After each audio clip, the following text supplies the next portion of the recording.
கர்த்தருடைய பரிசுத்த நாமத்துக்கு ஸ்தோத்திரம். நான் போன மாதம் 29ஆம் தேதி நம்ம திண்டிவனம் ஜிஹெச்ல அப்பெண்டிக்ஸ் என்ற நோயால் பாதிக்கப்பட்டிருந்தேன். அதாவது குடல்வால் அழற்சி.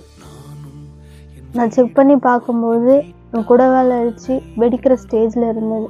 உங்களுக்கு சீக்கிரமாக ஆப்ரேஷன் பண்ணி ஆகணும், சனிக்கிழமை உங்களுக்கு ஆப்ரேஷன் இருக்குது, அட்மிஷன் ஆகிடுங்கன்னு சொல்லிட்டாங்க. நானும் அட்மிஷன் ஆகிட்டேன். ஆனால் எனக்கு சனிக்கிழமை ஆப்ரேஷன் நடக்கலை. உடனே எங்கள் பாஸ்டருக்கு ஃபோன் பண்ணி, பாஸ்டர் எனக்கு இந்தமாரி ஆயிருக்கு, எனக்கு கஷ்டமாக இருக்குது, பயமாக இருக்குன்னு உடனே சொன்னேன். அவங்க வந்து பார்த்தாங்க. பார்த்துட்டு, நான் ஜெபம் பண்ணுறேன் பாப்பா, உங்களுக்கு பூரண சுகம் கிடைக்கும், விடுதலை கர்த்தர் கொடுப்பாரு, நீங்கள் சாட்சியாக நிற்பீங்க, பயப்படாதீங்கன்னு சொல்லிட்டு போனாங்க. ஜெபம் பண்ணிக்கிட்டே இருந்தேன் போராடி, ஏசப்பா எனக்கு இதுலேருந்து விடுதலை தாங்க ஏசப்பா, வலி தாங்க முடியலன்னு. மண்டே எனக்கு ஆப்ரேஷனுக்கு ரெடி பண்ணிட்டாங்க. எல்லாமே ட்ரெஸ் எல்லாம் மாற்றிட்டு ஊசிலாம் போட்டுட்டு உட்காந்துட்டு இருக்கேன். ஆப்ரேஷன் தியேட்டருக்கு மட்டும்தான் போகலை.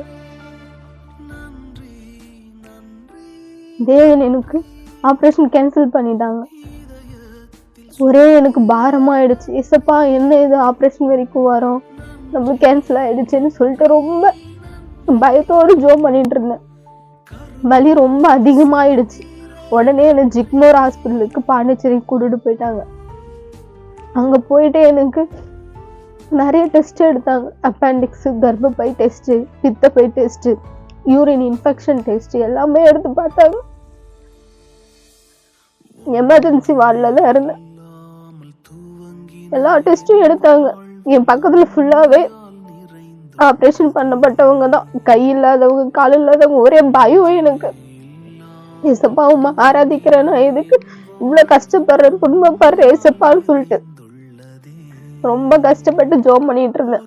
அப்ப தேவன் என்கிட்ட பேசின வார்த்தை, தேவனாகிய கர்த்தரை பரீட்சை பாராதிருப்பாயாக, விசுவாசி, பயப்படாத, நான் கூட இருக்கேன் அப்படின்னு ஏசப்பா என்கிட்ட பேசினாரு. நானும் எனக்கு வலிக்கிற இடத்தெல்லாம் கையை வச்சு ஏசப்பா ரத்தம் ஜெயம், எனக்கு இது சரியாகணும், நான் சாட்சியா நிக்கணும் ஏசப்பா அப்படின்னு சொல்லிட்டு பொருத்தனை பண்ணி ஜெபம் பண்ணிக்கிட்டே இருந்தேன். ஸ்கேன் ரிப்போர்ட் வந்த உடனே எனக்கு ஒரு ஆச்சரியம். ஆப்ரேஷனே இல்லை, உனக்கு ஒரு பிரச்சனையுமே இல்லை, எல்லாமே நார்மலா இருக்கு, சின்ன ஒரு குட்டி இன்ஃபெக்ஷன் தான், உனக்கு ஒரு பிரச்சனையுமே இல்லை, இது ஊசி மூலியமாவே பண்ணிடலாமே, நீ ஏன் பயப்படுற அப்படின்னு டாக்டர் ஆச்சரியப்பட்டாங்க. ஏன்னா நான் திண்டிவனம் ஜிஹெச்ல அது வெடிக்கிற ஸ்டேஜ்ல இருக்குன்னு ஒரு ரிப்போர்ட் வச்சிருந்தேன். அதை பார்த்துட்டு எனக்கு உடனே ஜிக்மோல் ஆப்ரேஷனுக்கு ரெடி பண்ணியிருந்தாங்க. ஸ்கேன் ரிப்போர்ட் வந்து பார்த்த உடனே டாக்டருங்க ஆச்சரியப்பட்டாங்க. என்ன இவங்க ஆப்ரேஷனுக்கு எழுதி கொடுத்தாங்க, ஆனா நம்ம ரிப்போர்ட்ல ஒண்ணுமே வரல, எல்லாமே நார்மலா இருக்கு. தேவன் எனக்கு அவ்வளவு பெரிய அற்புதம் செஞ்சார். என் சரீரத்துல ஒரு சின்ன கீரல் கூட படவிடாம தேவன் எனக்கு பெரிய அற்புதம் செஞ்சிருக்கார். அற்புதம் செஞ்ச தேவனுக்கு நன்றி. விடுதலை கொடுத்த என் தேவனுக்கு நன்றி.